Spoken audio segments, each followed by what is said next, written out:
Okay. Good Good morning. morning, everyone. My name is Jim Cupper. I'm your Art League president. It is my pleasure to welcome you this morning. Before we get started, I'd like to remind you about several exciting upcoming events.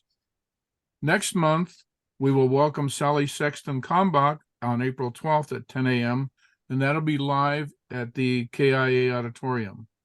Ms. Kalmbach is a historian and fourth-generation Chicagoan who's been designing and giving walking tours in the city for years. She's the author of several books about Chicago history, including The Jewel of the Gold Coast, Mrs. Potter Palmer's Chicago, and Mrs. Thorne's World of Miniatures. Her talk is entitled The Jewel of the Gold Coast. So mark your calendars for that. It'll be on April 12th, 10 o'clock in the morning, live at the KIA Auditorium. Then on April 14th, we have a very exciting event. We will host our next departures, an exciting trip to Chicago to visit Expo Chicago, the 10th annual International Exposition of Contemporary and Modern Art, featuring leading international galleries. And for the first time, the Kalamazoo Institute of Arts will be there.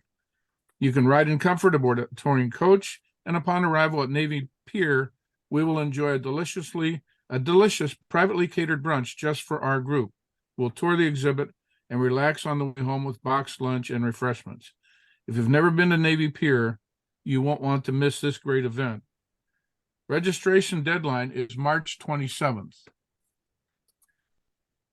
We'll round out our lecture series on May 10th when we will welcome Summers Randolph to the KIA Auditorium for an evening lecture at 7 p.m.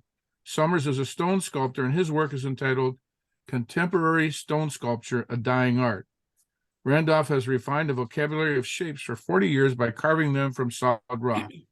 Resonating on a subconscious level, his sensuous knots and woven curves intrigue the eye and challenge the mind.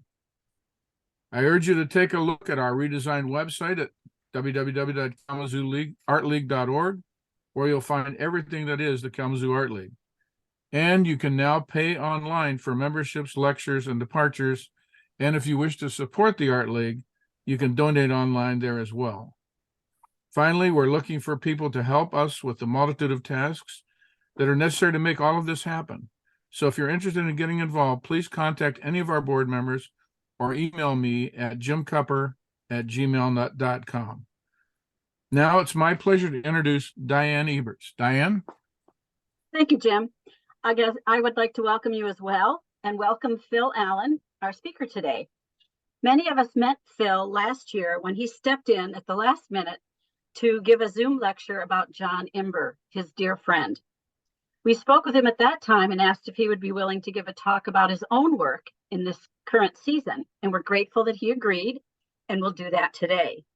We're sorry we can't be in person this morning, and I think we might be missing a guitar performance that we could have talked Phil into, but we do look forward to seeing as many of you as possible next month. About our speaker, Phil Allen lives and works in New York City and is well known as an abstract expressionist. Today, he'll talk about his work and speak to the forces and movements in art that influenced and inspired his work over the years. So sit back, get a big mug of coffee, and enjoy this morning's talk. Thank you, Phil. Hi, hello everybody. Good morning, Kalamazoo, home of the storied Gibson guitar, of which I own 4, I'm embarrassed to say, but they're really great, especially the ones made in Kalamazoo. I'm sort of afraid to press play because I think that knocked you off last time, Diane. So I may just do this manually. Is what you see on the screen good enough? You can. I think you could press play, Phil. I think it was operator error. Well, let's try it. How's that? Perfect. Okay. So I figured I needed a splash page as a title. Painting is a pursuit of meaning. I don't really understand what that means, frankly, but it sounded good at the time. It is a pursuit of meaning. It gives my life meaning. It's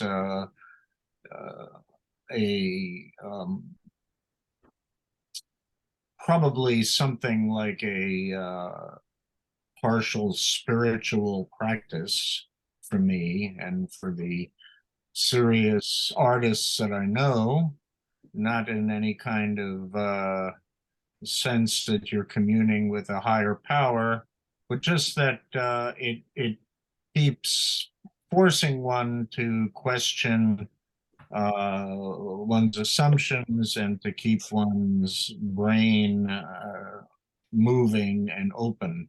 So that's I guess what I mean by meaning.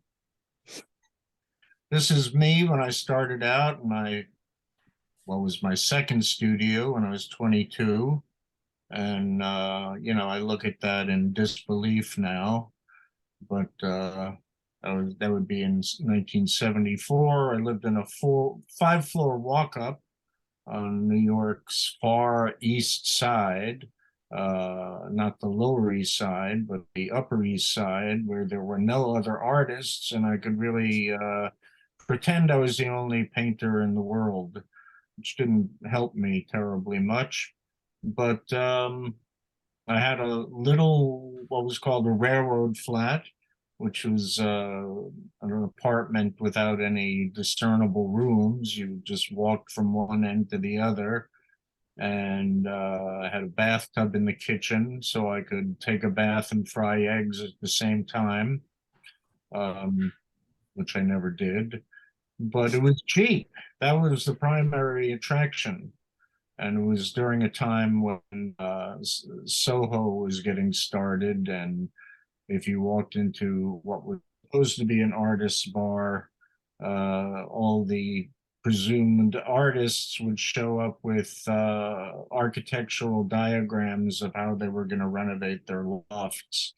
And I thought that was a waste of a few years and money I didn't have. So I just wanted somewhere I could set up and start working immediately. And so I did. But before that, my father was a painter, and this is one of his paintings from 1957 called Sputnik. I named it at the time.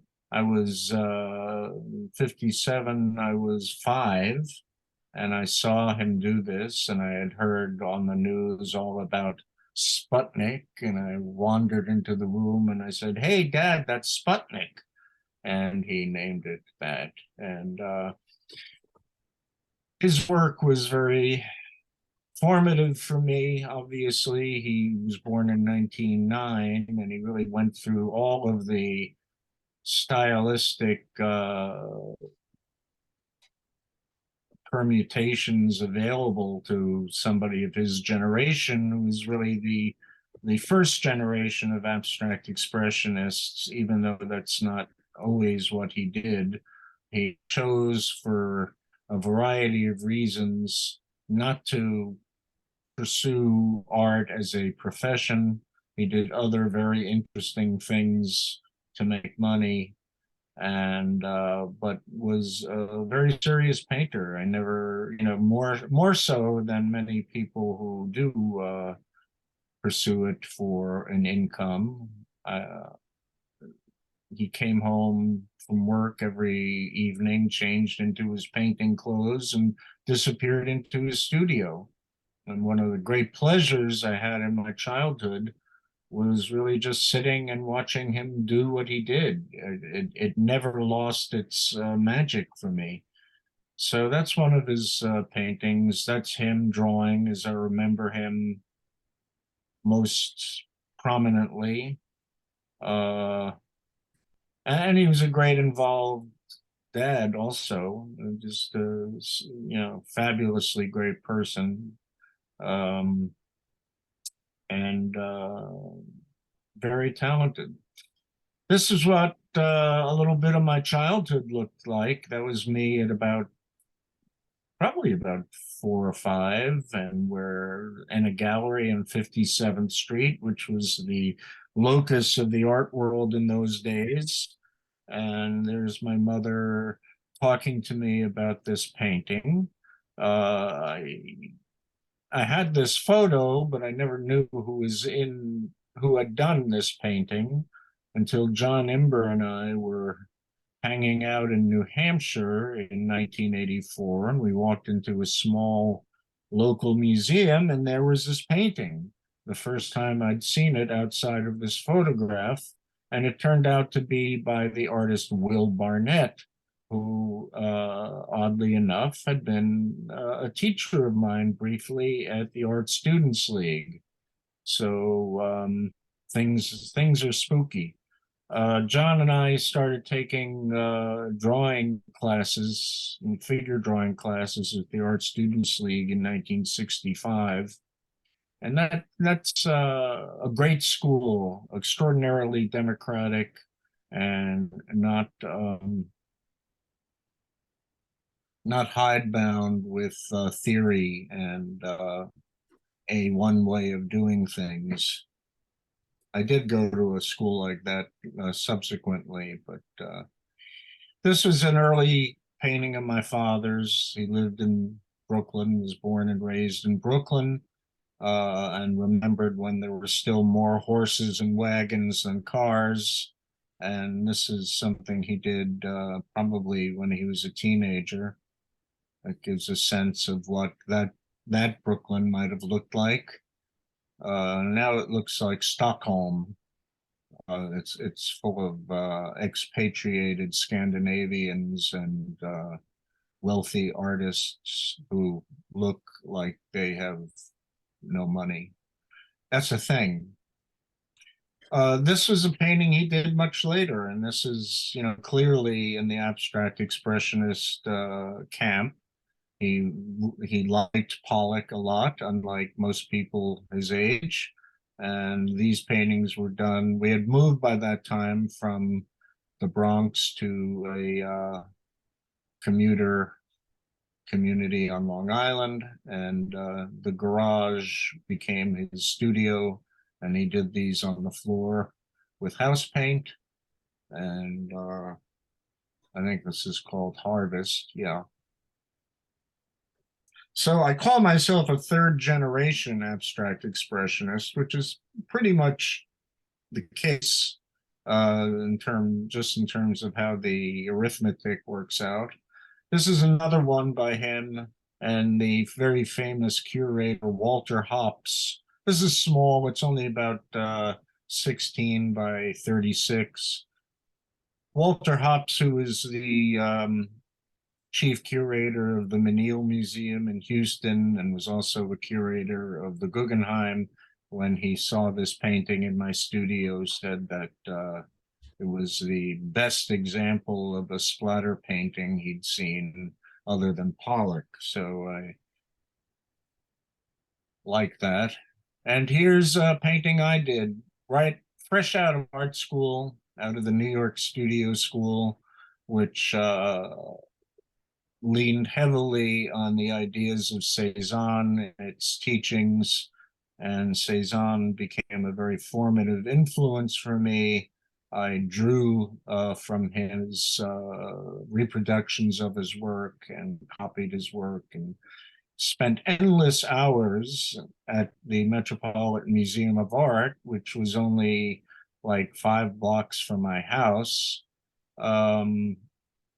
looking at these paintings. And the Metropolitan Museum really became my university. I spent huge amounts of time there, especially in the summer, because it was air conditioned and I didn't have any air conditioning. So this painting is interesting in a number of ways to me. I was battling with the idea. I was 22 at this point, as like you saw in my photo. I was trying hard to figure out what kind of painter I was going to be, and I thought I would follow in Cezanne's footsteps and just paint the regular stuff, landscapes and people, still lives. And I did do that for a while. And, but there was this other thread pulling at me from the kind of painting that evolved in my native city, which became increasingly more seductive for me. And at a certain point, here's another self-portrait from a little later on, painted in a much more open way, perhaps less fussy, perhaps less detailed, but maybe it has more presence. I don't know.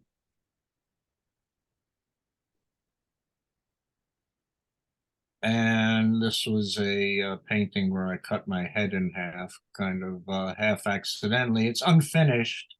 Cezanne often left work unfinished, and the whole idea of what it means to do a finished painting was an interesting issue that got discussed endlessly. And sometimes they finished because things interrupted you, or uh, you just didn't think you could make it any better. This is a still life I did, and this was an important painting for me. I had a fire in my studio in 2020, which destroyed quite a few paintings. This was damaged, but not destroyed, thankfully. It's only 18 by 24 inches, and it was a still life of my painting table at night, the window leading out to 83rd Street. But while I was working on this painting, there was I'm very affected by sound, by music, and there was the incessant rumbling of trucks on my street. Um,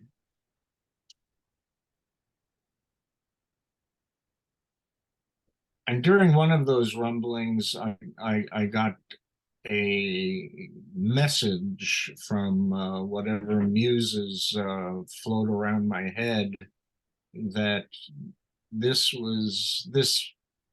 type of painting, observational painting, was not going to be where I wanted to spend my life and my energy. Having said that, I always draw from life. Um, I feel I need to do that for a practical reason, which is that if one is not aware and notating actual spaces, actual spatial constructs, that paintings tend to flatten out. And during the time I was growing up was the heyday of minimalism and color field painting, all of which I pretty much hated. I didn't see any reason for that stuff to exist. I didn't see how people could spend time making it. Um, so, the idea of being able to enter a painting and sort of spatially navigate it has been very vital to my feelings about painting in general. Um, Around this time, I discovered the painter Chaim Soutine, who was a Jewish painter from an Orthodox community in Lithuania. There were Orthodox Jews who were very opposed to creating graven images. And so, Soutine was actually beaten, and he left town. He literally walked to Paris and became one of the avant-gardists in the early part of the 20th century. And he is primarily known for this very, thick, impassioned paint, brilliant portraitist, brilliant painter, somebody who had a profound effect on me and on de Kooning. on the whole abstract expressionist school. So this painting, which involves Greek mythology, this is Perseus rescuing Andromeda from the sea monster, was a way for me to introduce that type of painting into my vocabulary, and it remains there. My father also came from an Orthodox Jewish background and was similarly treated to contempt for drawing, and a suspicion that even though he wasn't breaking any law in a serious way, it was not an occupation that a serious person should be engaged in. So he became an atheist, and that's how I was brought up, pretty much. This subject matter, Greek mythology, had been absolutely riveting for me. I read those stories a million times. And then I discovered that I wasn't the only artist who'd traversed this territory, and some of the artists who became my very favorite painters, the 16th century Venetian Renaissance painters, became very involved in depicting this. Titian, Tintoretto, Veronese, and more on that later. Okay, around this time, this is from the late 70s and actually got finished in 1980. I developed a bad habit of working a very long time on paintings, and this was during the period when John Imber was studying with Philip Guston in Boston, and Guston's influence on me and his extension of the Soutine-esque use of thick paint, beautiful paint. Paint is a really beautiful substance, or can be. Influenced everything I did subsequently. I got to meet Guston and talk to him, and his influence can't be understated. But through Guston, I discovered the work of his high school friend, Jackson Pollock. Now, obviously, I knew about Pollock's drip paintings, but I hadn't known about his earlier paintings from the 30s and 40s, which were really figuratively based and grew out of expressionism, maybe particularly people like Soutine and Max Beckmann. And I sort of got into the mode of trying to translate my experience, my daily life, into unrecognizable and forms that contain the feeling of what I was experiencing. And I lived near the East River. I walked to the East River every day, and there was a sort of industrial overhang there with beams. It looked like a bridge. And I would find myself there at night. The sounds from the river really affected me. The foghorns, the tugboat whistles. And I sort of wanted to get a sense of that experience.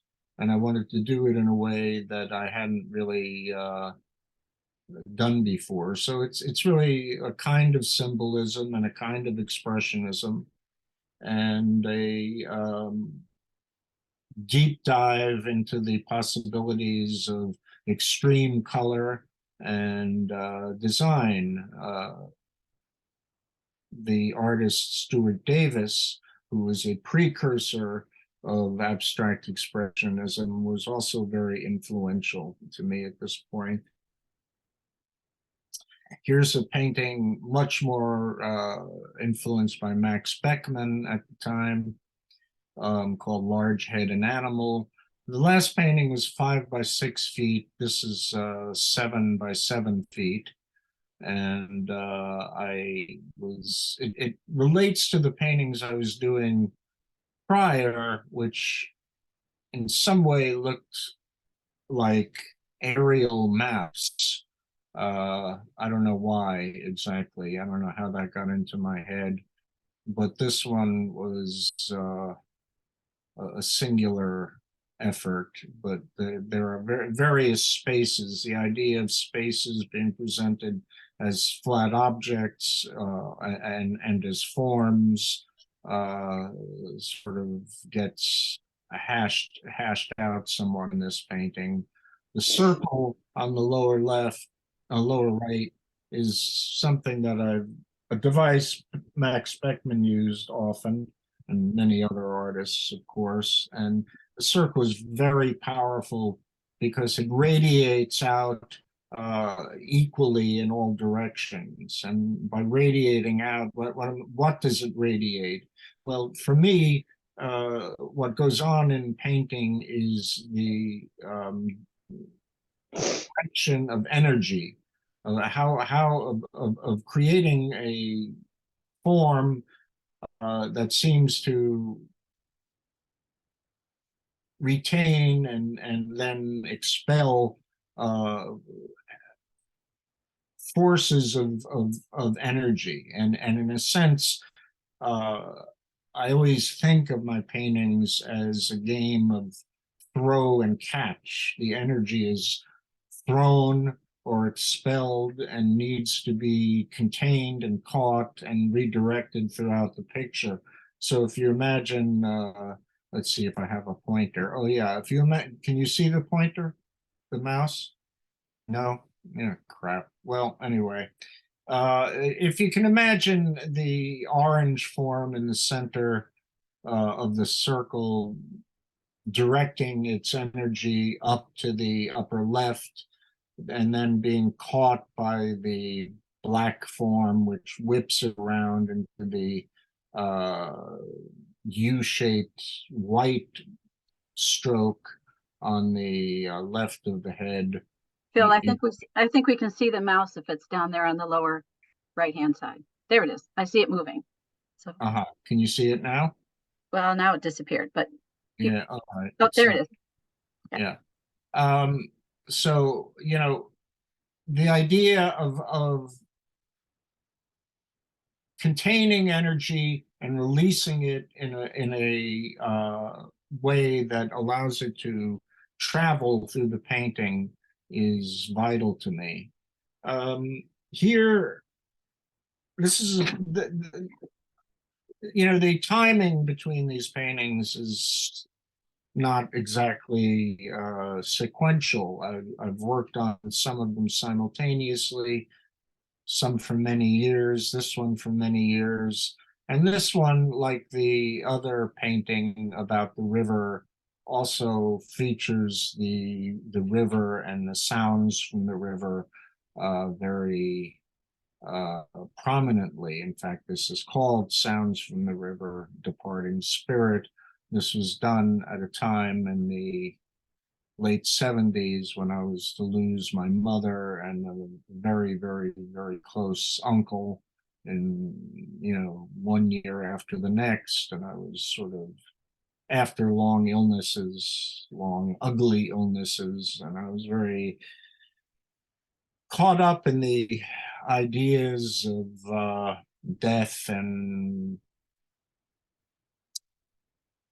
what that inconvenient little business is about. I got very involved in Buddhist practice and theology. I read several versions of the Tibetan Book of the Dead. And the imagery that appears here is from all over the place. Tibetan art, which I urge you all to take a look at, is fairly spectacular. They create what are called thangkas, which are paintings on silk, which show the cosmogrification of the soul in the Buddhist theology. The soul goes through a depersonalization machine, which is called the bardo. It's not a machine, it's a state, it's a place, and it confronts various unpleasant aspects. It's a little bit like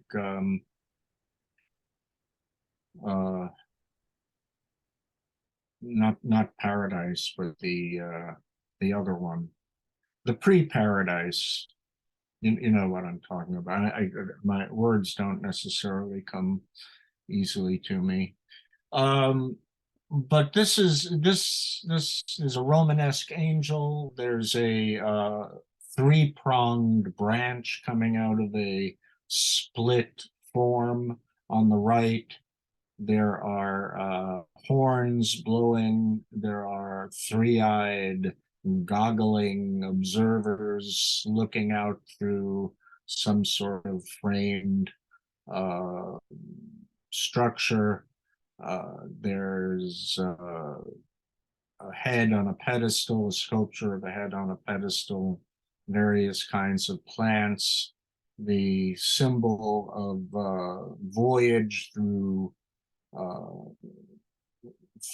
anything with a boat on the water, and a bridge between two stone columns. And that particular bridge is the Hell's Gate Bridge, which is a railroad bridge that spans the East River and up actually the Harlem River.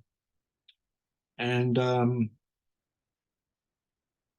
it's a bridge that the architect Corbusier called the most beautiful bridge in the world. And I remember seeing it very early as a child, and always knowing it was special and loving it. And I've managed to stick it into several paintings. Anyway, here's a huge panoply. This is 5 by 6 feet, by the way. Which is, you know, kind of a medium-sized painting in the real world. But I tried to cram it full of his, well, I didn't try to cram it full, but it got crammed full with a lot of separate images, which I guess add up to a thing, whatever thing that is, some feeling about death and sorrow and horror and beauty and transformation and transport from one state to another. This is a much more literary painting, and here I'm really I went from the thick impasto paint of Soutine and Guston to a much thinner kind of paint, including glazes. Glazes are films of resin, oil, and color that are translucent. You can overlay them and they create this great depth and light. And it's really what made Venetian painting in the 16th century some of the greatest painting ever done. I mean, they're just visually absolutely stunning. And I was reading Milton at this time. I was reading Paradise Lost, which is, you know, the story of the rebel angels. And there was one phrase that stuck with me, the embattled seraphim. And this painting, which, like many of my paintings, curiously, started off without any subject or any idea of subject or any idea of story or theme, narrative, anything.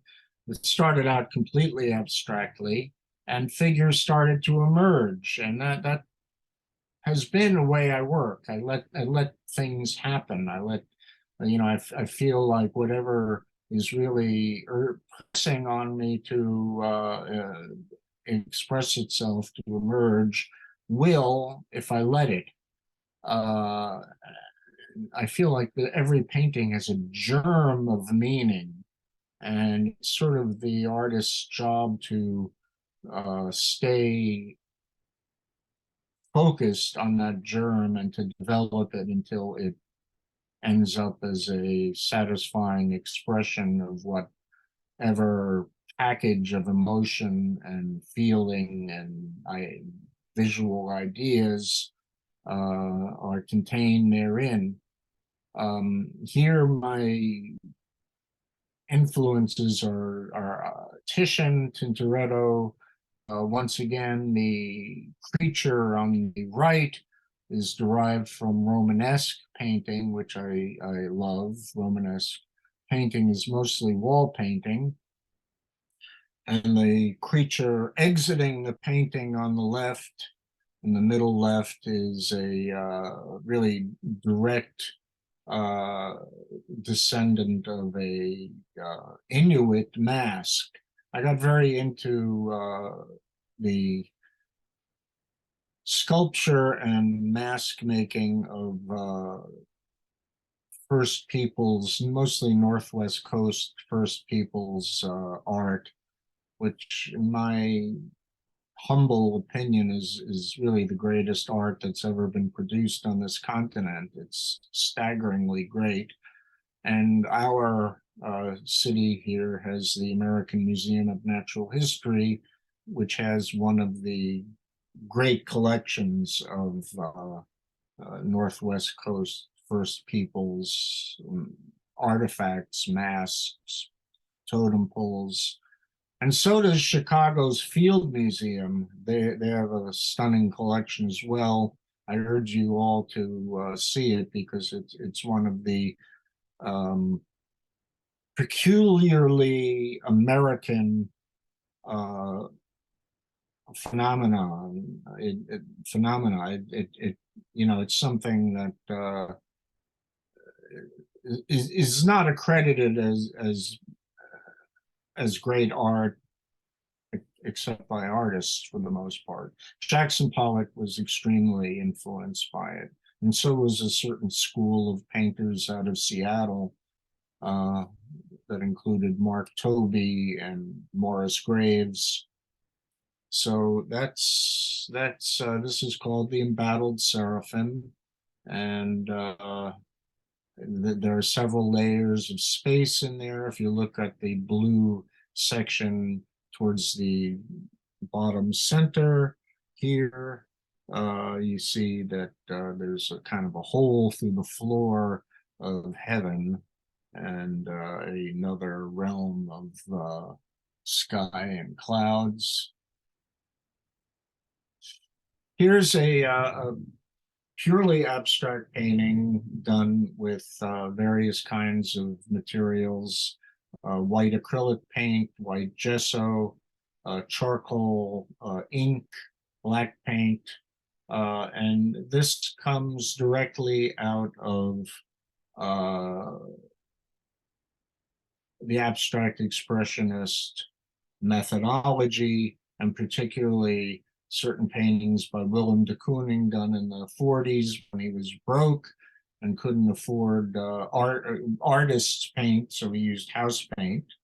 The Mexican muralist David Alfaro Siqueiros came to New York and ran a workshop for artists in the use of modern industrial paints, and Pollock was a particular acolyte in that class, that school.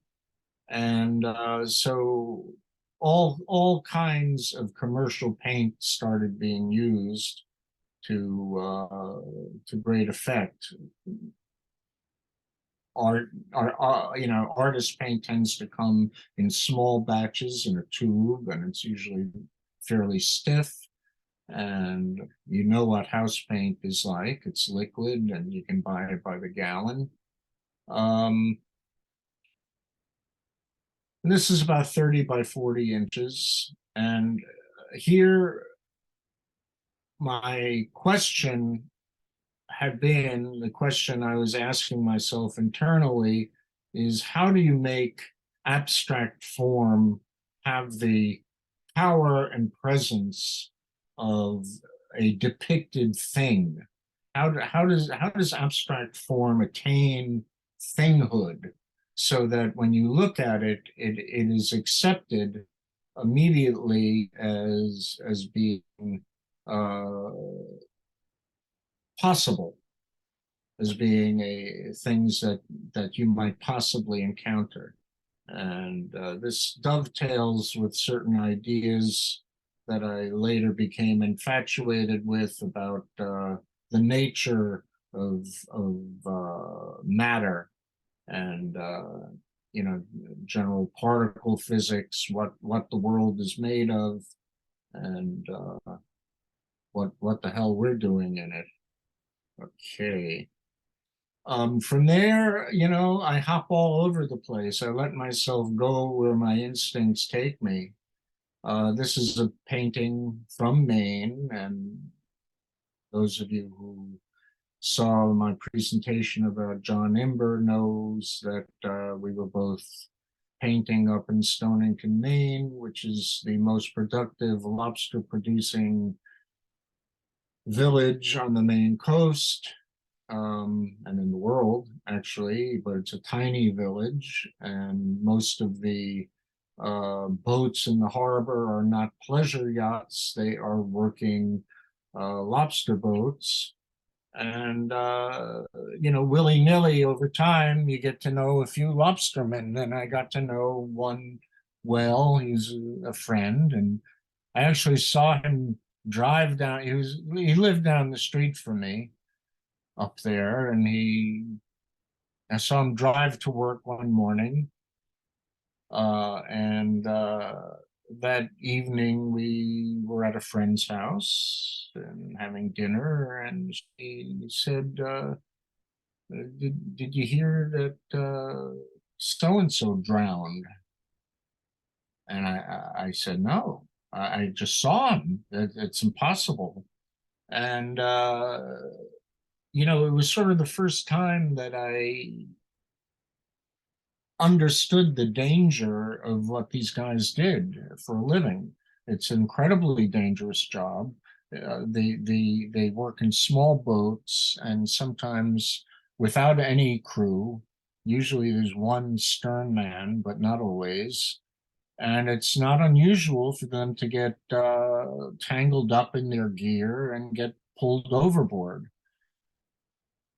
They're a strange group of men and women. They never learn to swim. And part of that is because the water around the island is absolutely ice cold. And they are too macho to wear even the, underclothing inflatable vests. There's a touch of fatalism there that's pretty fantastic. They just feel that if they go over, hypothermia sets in very quickly, and there's no point in trying to fight against it. So I've had a few friends who've died as a result, and this really shook me up, because this was a kind of interesting guy who went out of his way to befriend us on this island where people are not all that accepting of outsiders. In fact, you can never become an insider.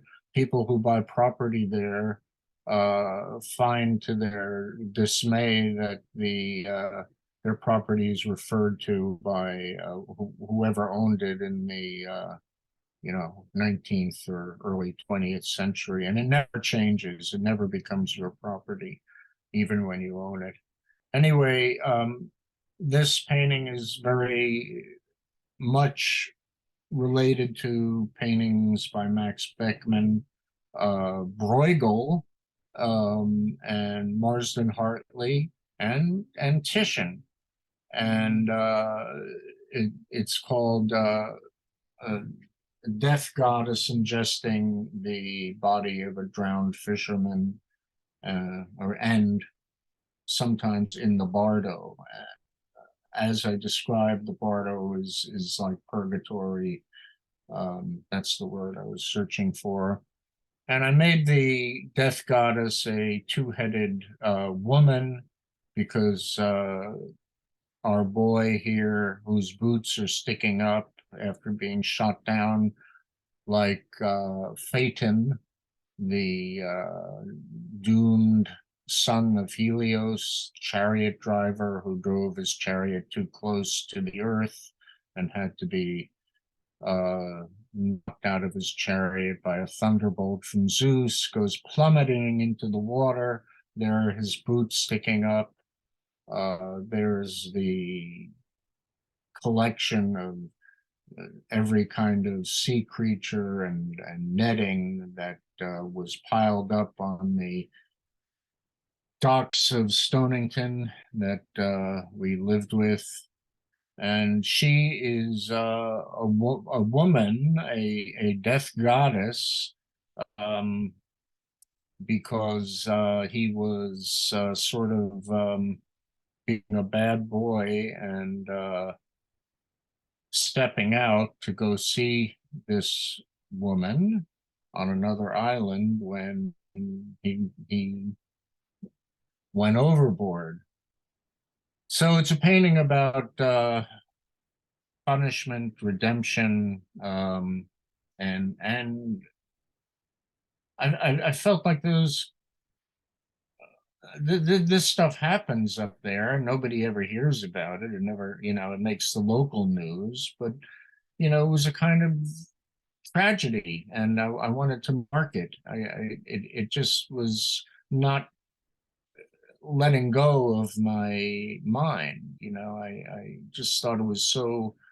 This guy, there was an aspect of this guy that was sort of like very innocent and sophisticated, and I just thought it was horrible that he had to go this way, and so I tried to make some of my sense of horror apparent. Whoops! Wait a minute. What just happened?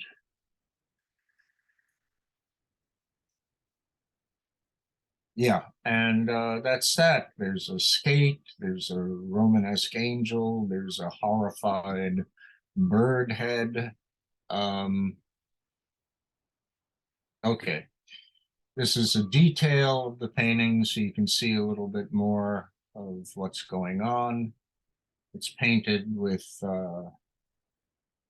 in a Venetian technique using something, a tree resin called Venice turpentine, often called, or which is basically larch sap, which you mix into your paint, and it makes it do Venetian things. This is a rendition in clay that my dear companion Kathy has been working on for a very long time.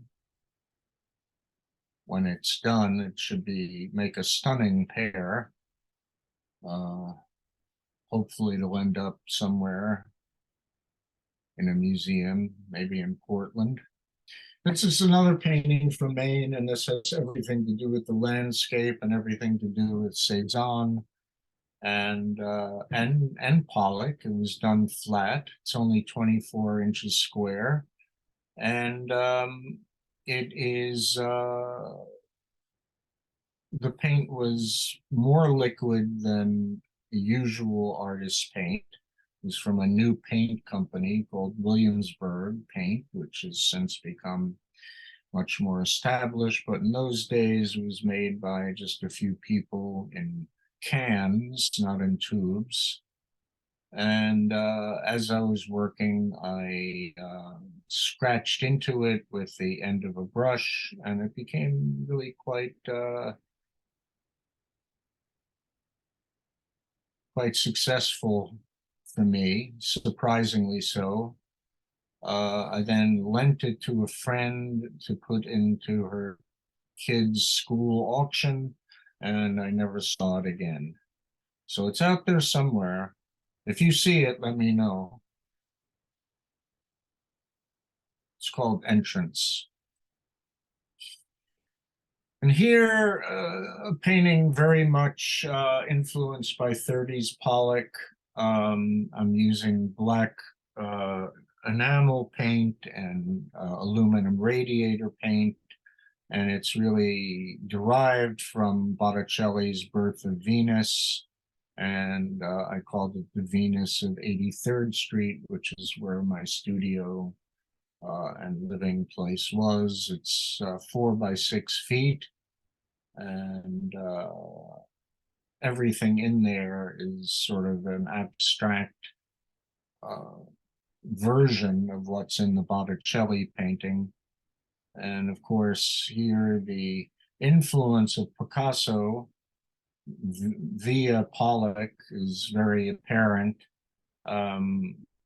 It's important to remember that Picasso basically wrote the dictionary of abstract painting in the 20th century. And behind every door, one finds him grinning out at you, whether you want him to or not. But this is a result of that. It's another symbolic painting using Greek mythological themes. It's called Mars and Venus. Mars and Venus are paired because they were the bedroom farce of Mount Olympus. Venus, or Aphrodite, was the wife of Hephaestus, the god of the smith god, and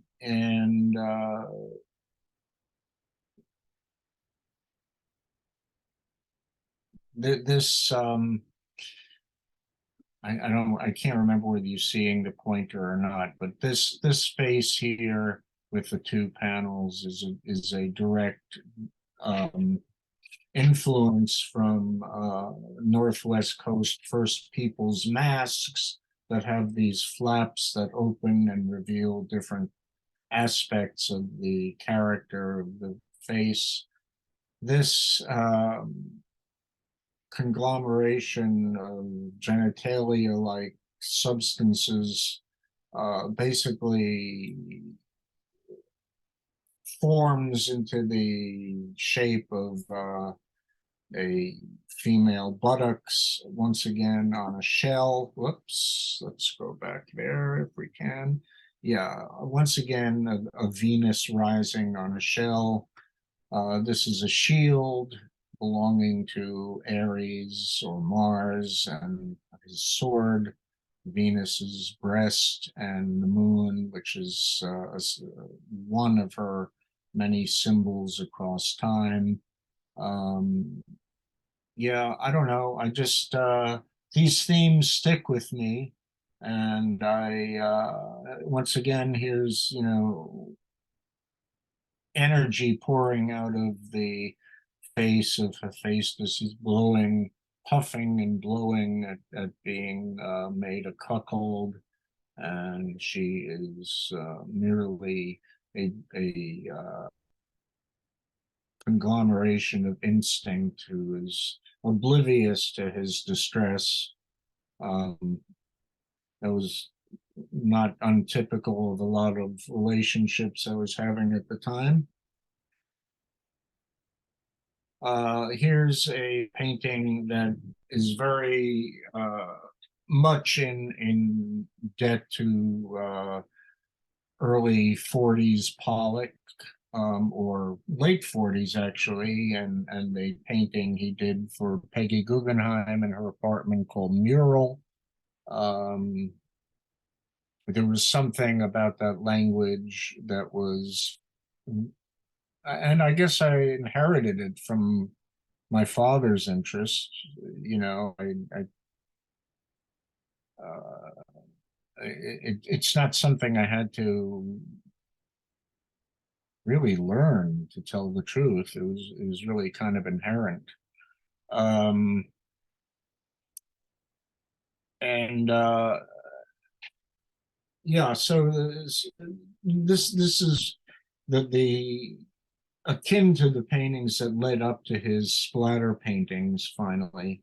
But he was always someone who drew the figure. He had his teacher, Thomas Hart Benton, was a muralist who dealt in American themes, and also played the harmonica and sang folk songs.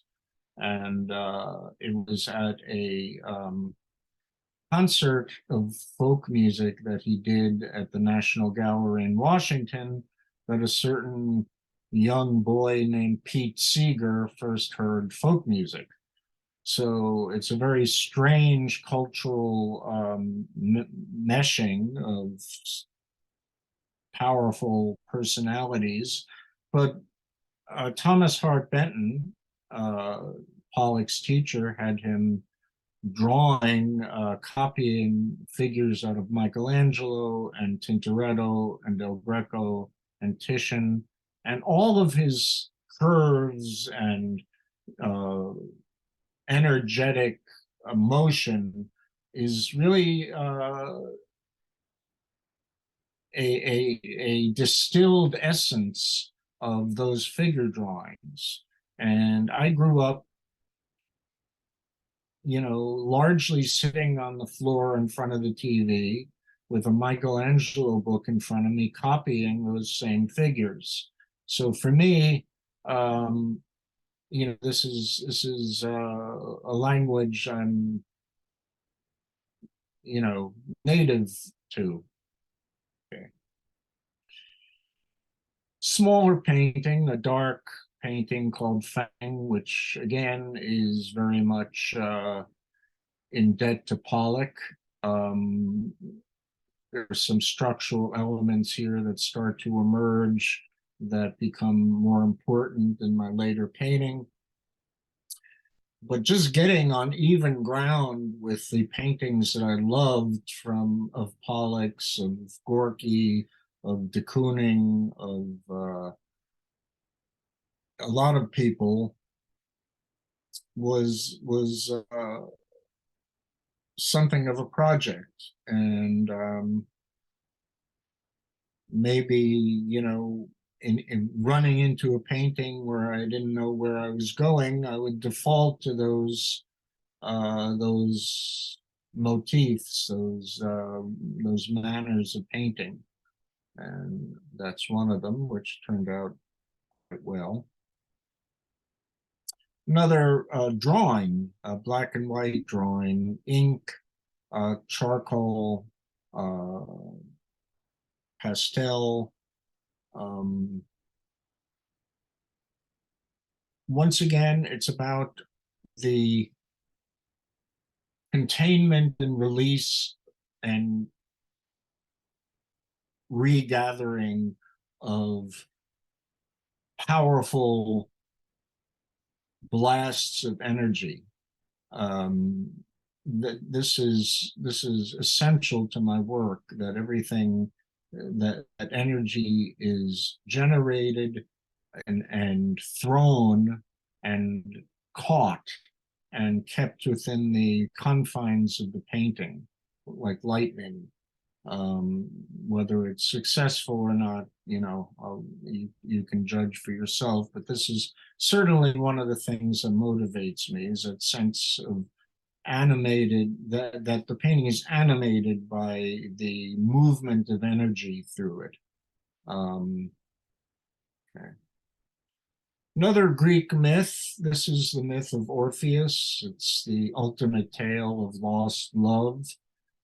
There's Orpheus, the musician, with his various attributes over on the left. There's a harp, there's a bagpipe, there's a head flying in from the upper left, which is exactly, once again, an Inuit mask variant. And there's water in between Orpheus and the giant chicken-footed Chiron, who was the boatsman and guardian of the river Styx. And of course, Orpheus is attempting to get into Hades to retrieve his lost bride Eurydice. And just like Lot and his wife, he is admonished not to look back. His music was so potent, so powerful, that not only did he make stones cry, but he was able to change the mind of Hades and his unwilling wife Persephone to release Eurydice, with the proviso that as they ascended back to the world of the living, he not look back no matter what he heard. Well, the sad end is that he did look back, and he lost Eurydice forever. He wandered, playing music, making everything on earth weep in sympathy, and came across a group of, this is a very strange part of the story that I think is very ancient. He came upon a group of Bacchiantes who were worshippers of Dionysus, wild women who rampaged through the countryside, killing any man they met. And this group even contained his mother, and they ripped him to shreds and threw his head into a stream where it kept singing, which is why brooks to this day babble and make beautiful noises. Altogether, a truly horrific story of lost love, but it is pretty horrible when you lose love. This is a painting, which is really a drawing. It's about 6.5 feet tall, called Chinese Landscape. I love Chinese painting on silk, from the 16th century. I don't know much about it in the same way that I know about Western painting, except that I admire it enormously. And I was trying to get the feeling of that they used to get of ink on that beautiful brown silk. And I happen to have a roll of this brownish Irish linen. So I just did this kind of large doodle on canvas with a latex enamel, which is only notable for the fact that, unlike other kinds of paints, latex wouldn't attack the linen. Linseed oil, which is one of the primary components of most oil paint, will rot canvas, and that's why most you've never seen an old painting as it was originally painted, because they've all rotted around the edges and had to be removed onto fresh canvases or fresh substrates. It's a incredibly stupid method that people still use, but not me. I've switched to acrylic gesso, which will last through the next ice age, presumably. Here's a much larger and much more directed kind of painting of the same sort. I basically started doing these because my oil paintings were taking so long to do that I felt I had a lot of unproductive time on my hands. And I started looking for a faster kind of painting to do. And these indeed came about within a few days rather than a few years. And they were done on the roof of my apartment building. I had the,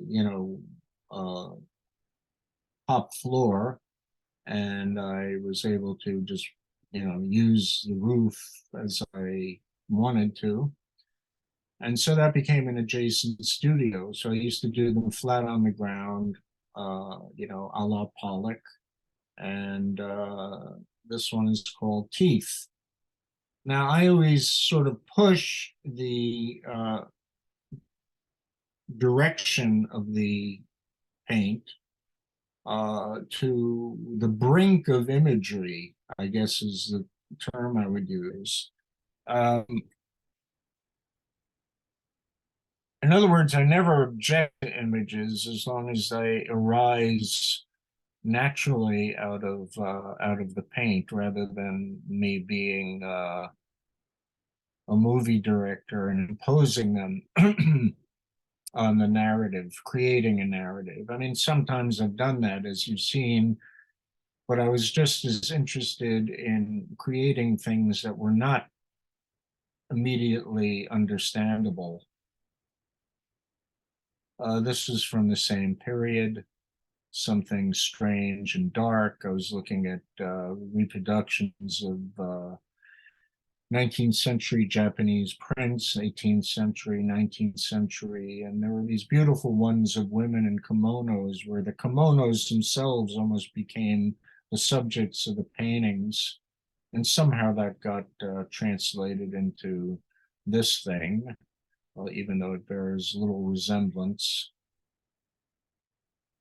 This is called Plutonian Ode, which is actually a name of a poem by Allen Ginsberg. And I did the painting before I heard the poem, but it was really about the element plutonium and how it had a half-life of something like 500,000 years and could poison the entire planet. So here I have this demonic face dripping poison into the sea, and fuel rods to the left, and the falling bones of creatures floating and falling at the same time. So you can consider that an anti-nuke painting, and I won't get my feelings hurt. This is a painting called Conqueror. Very much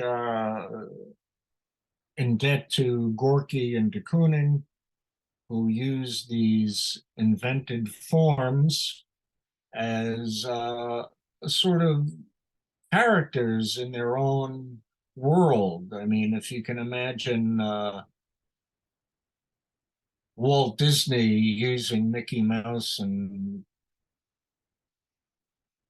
Donald Duck and Goofy, you can imagine these curvilinear forms, these but weighty forms, as inhabiting the world that those people created.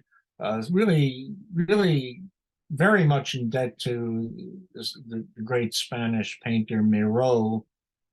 It's one of my favorite painters. I don't get to talk about everything, but Gorky really refined those forms, and de Kooning probably more so. And here I'm employing once again the thick, heavy impasto of Soutine and Guston, and bringing it into a world of whatever. Again, there's motion. There's motion from left to right in this painting.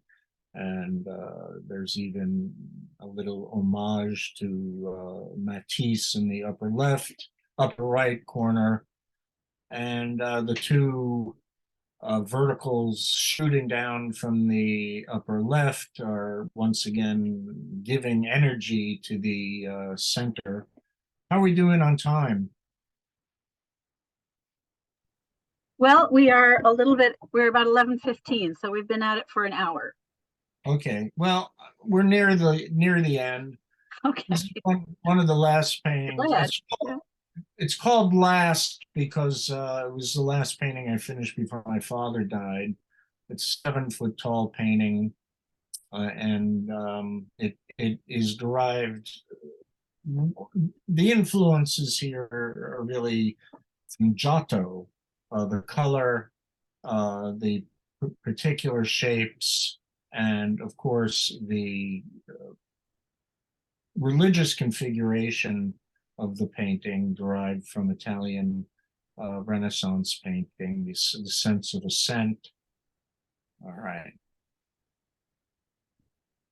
This painting is called Litar for reasons I forget. But here I'm really delving heavily into the use of translucent paint, which I understood increasingly as I got older was something that attracted me very powerfully in the paintings of Titian and Tintoretto, and others of the Venetian Renaissance, that it was the sense of light, unsourced light that seemed to really grab me.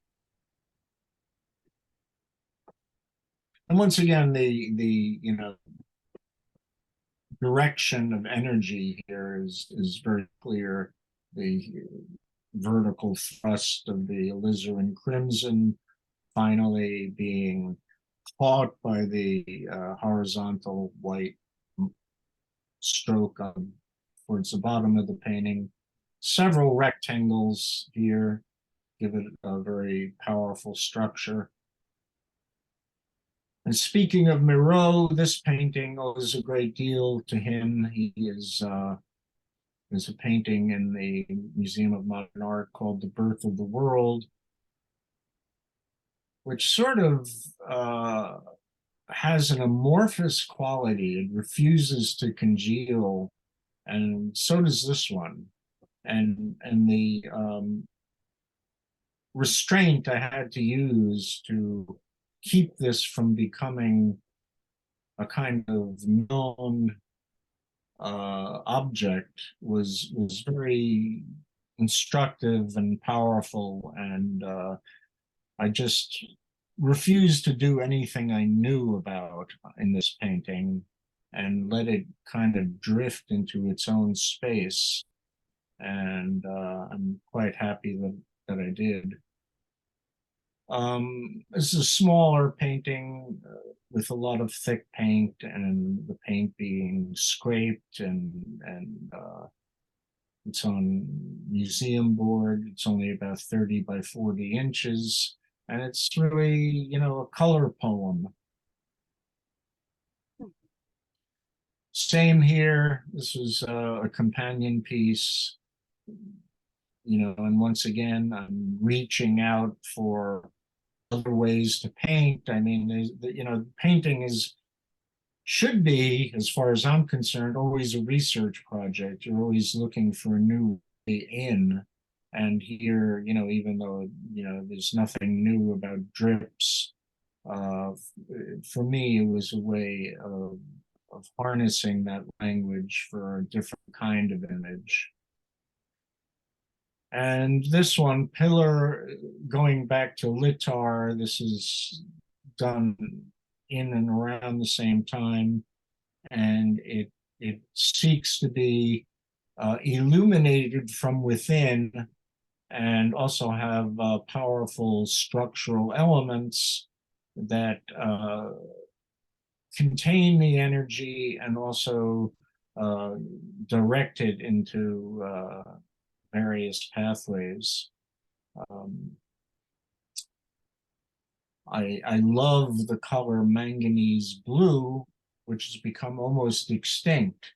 It's quite interesting that artists paint, what artists paint is available is entirely dictated by the auto industry. And by what paint they choose to make, what pigments they choose to bring to the market. The paint manufacturing, artist paint manufacturing, sort of picks up the crumbs from the auto industry. And for a long time, manganese blue was just not available. There was only one Dutch company that made it, but it's an extraordinarily beautiful color, and I like to use it. And this is the end of the show, folks. And wait a minute here, let me go back here. This is some information. This is my email address, and this is my overly long and crazed URL to my what I'm using as a website at the moment. That will change, but if you wanted to copy it, you could do so. And now we're bringing on the trained hamsters to do the Tanganyikan Mambo for you. Is that me? No. That's that's it, folks. That's all I got to say. Now it's your turn. You can ask me questions, I guess. Okay, let me unmute people, or unmute yourselves if you have questions. We'll just keep it kind of brief. We're moving on to about 11:20, but I enjoyed very much, and I got to see it twice. I've enjoyed very much the opportunity to try to see where your influences came from. I am not a trained artist, so it's very hard for me to understand or even appreciate abstract expressionism, because I don't have a way in, and I think you gave us a way in through your paintings. The way in is to just feel it. Is Yeah. not to analyze it, not to think about it, but just stand in front of it, let it wash over you like music, and either you feel it or you don't. No shame if you don't. I mean, Right. it's not for everybody. I hate Brahms, for example, and many people I respect love Brahms. I love Beethoven, I love Mozart, but I hate Brahms. Why? Who knows? Right. Well, we had a comment, and the influence of sound and music in your work was really interesting to see as well. Music, I really Karen. did. I loved the piece that you showed me when we were doing our rehearsal. That was derived from your love of music. That was I can't remember the name of the work, but I don't know. it was kind of yellow. I was on a blabathon, so I don't know what that was. Does anybody have any other questions? You can unmute and ask, or if not, I think we'll say thank you so much for, I think, a Hey. very enlightening talk. I really appreciated your time and all the effort you put into it. So Okay, well, we'll have to look on your website and see where we can go see some of these pieces in person. Yeah, when we go to yeah. New York. yeah. Would you like to see that again? Let me get back to that. See how I get that. Whoop. Yeah, Thank there. you. Thank you Okay. so much. We really Thank you. appreciate it. Thanks for coming, folks. I hope you have a great rest of your day. Thank you. Thank you.